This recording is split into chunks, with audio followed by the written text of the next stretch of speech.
Welcome, everybody, once again to another episode, a special edition episode of B&B Hockey Talk, Vancouver Canucks edition. I'm Aaron Bloxall with my co-host, Mr. Matt Balzer. Canucks playing Pittsburgh Penguins tonight. Since our last episode on the Canucks, they've played Nashville, Washington, and Philadelphia as they continue this 6-game road trip. We said at the beginning of the 6-game road trip that, hey, if they could win 3 of the 6 or get 6 points out of it somehow, that would be a pretty successful road trip because of all their injuries. But they have reinforcements on their way, and they're looking not too bad. They're 2-2 so far on this road trip. And what have your thoughts been on the games? Obviously, Nashville should never take a penalty against the Canucks. Washington and Vancouver, if you're in Vegas, you should bet that it's going to a shootout. And Alain Vigneault he was singing the praise of JT Miller because he used to coach him in New York. So yeah. So it's been a bit of an up and down road trip so far. We had the game in Dallas where we sucked, and then Nashville, the power play went 5 for 6, absolutely demolishing Nashville basically everything they got. And then the Washington game, they got off to a little bit of a slow start. And then they really caught on again in that game, and were able to win in the 7th round of a shootout. Both of those wins, Jacob Markstrom played outstanding in each of those games. He had 45 saves on 48 shots in Nashville. He faced 22 shots in the third period of that game. And then the Washington game, 32 saves. Oh, he looked fantastic in the shootout too. Oh man, it's just good. Jacob Verana basically after the game is just like, it's hard to score when they got a tree and net. That's a pretty good quote right there. And then Philly, they just they didn't really show up for that one. The first period they were all right, and then the last 2 periods they were outshot 26-8.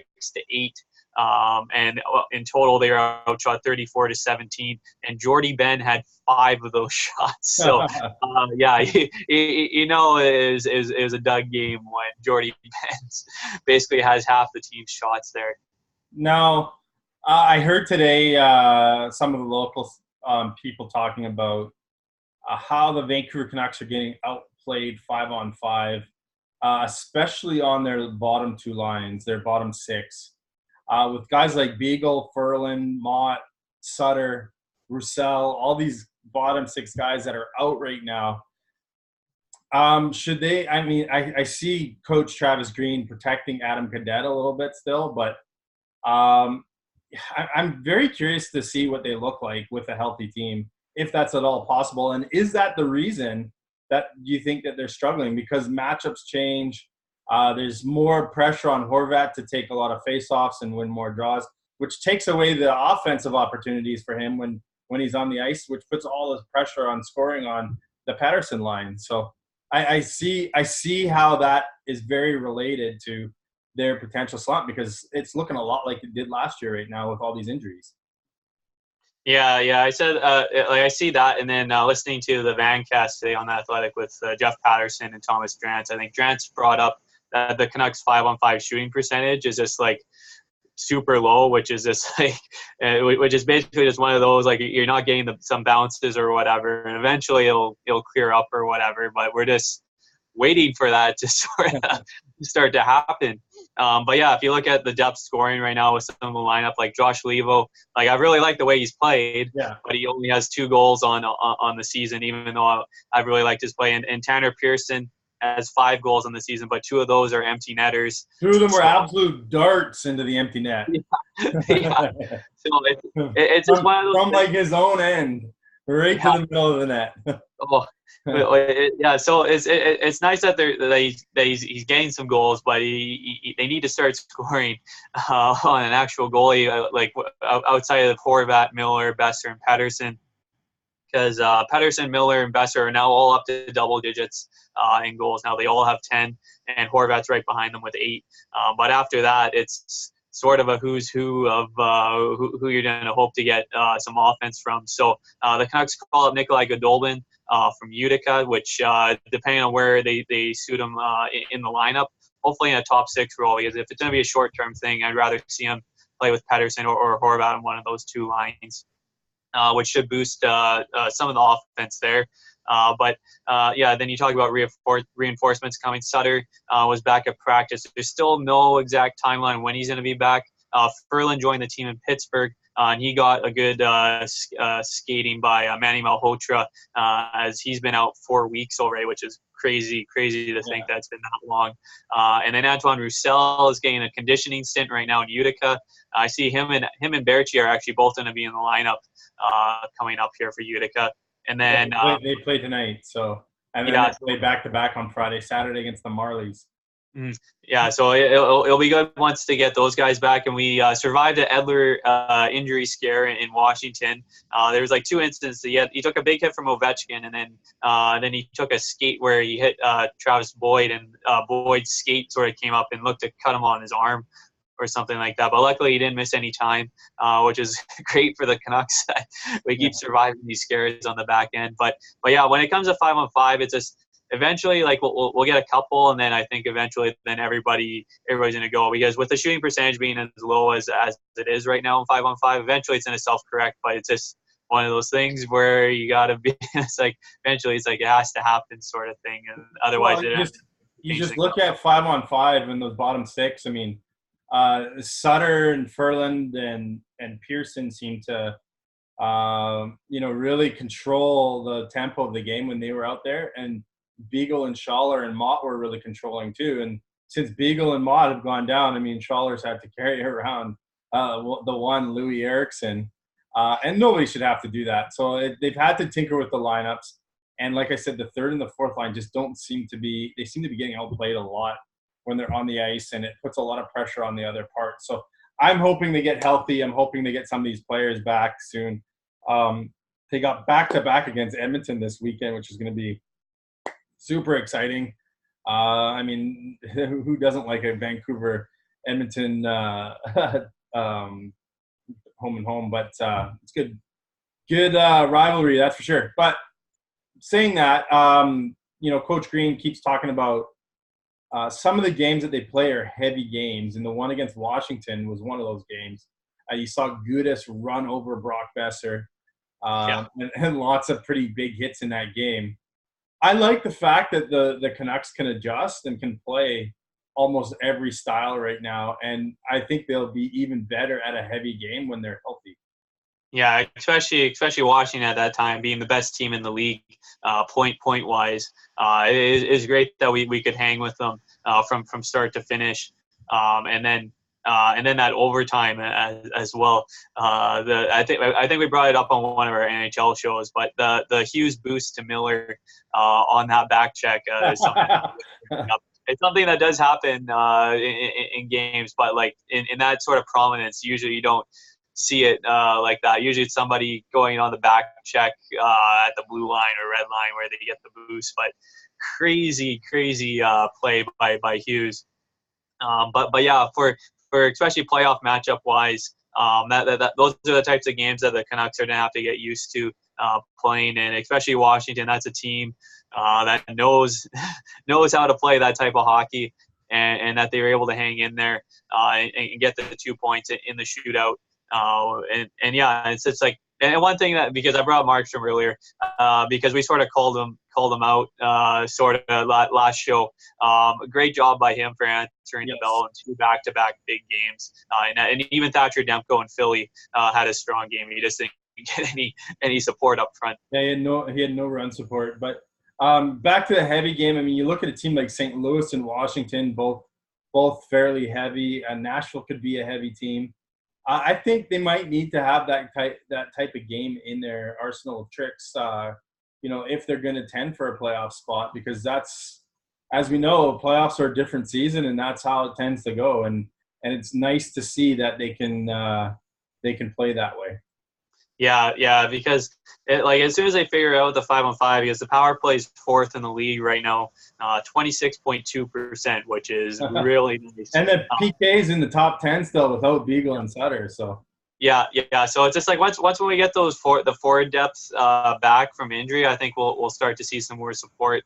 Is like I wouldn't mind a top six of Miller, Pearson, and Besser, and then you got Roussel, Horvat, and Pearson, or you can always switch Miller and Pearson around or something like that. Well, But and I did hear Jim Benning today on the radio. He hinted at the Canucks being a buying team this year at the trade deadline for the first time in his tenure. And that could be very interesting if they're close or are going to be in the playoffs. Hopefully without giving up too much future, but it'd be interesting to see what they might have up their sleeve. yeah, it'll be interesting because with already trading a first-round draft pick, and I think it was the third with the Miller trade as well. So I'm not sure how much play with draft pick wise we'll have. But yeah, it will be interesting because it might end up sort of being like a status quo, or if he does make something, it might be a depth move. If we are fortunate enough to still be in a playoff, be in the playoff picture by that time. But it's nice because the other Pacific teams are still struggling. Vegas, Calgary, San Jose, they're still all going through their funks and stuff like that. It's a lot nicer right now to be a Canucks fan than a Calgary Flames or Toronto Maple Leaf fan with all the stuff right now in the media. We'll get into that in a future show, but it's it's definitely nice to be talking about the team rather than the off-ice stuff. So Goldobin comes up, Barchi gets sent back down, Russell's down for conditioning. Utica, what do you got for an update on them? Yeah, so Utica's fifth in their division. They're 11-7-1 on the season, but they're 3-6-1 in their last 10. But Michael DiPietro had another strong performance on the weekend. And he's playing a lot better than I thought anybody thought he would right now. Yeah, 41 saves on 43 shots in one of the wins against Laval. He's now 5-3-1 with a .923 save percentage and a 2.26 goals against average. That save percentage is 12th in the AHL right now, and that's that's very good for a rookie in the AHL. And of course, in that win, Nikolai Goldobin had a hat trick. He now leads Utica with 8 goals and 20 points in 18 games, and that's good for 5th in AHL scoring. The other two standouts on the weekend, Cole Lind had another couple assists.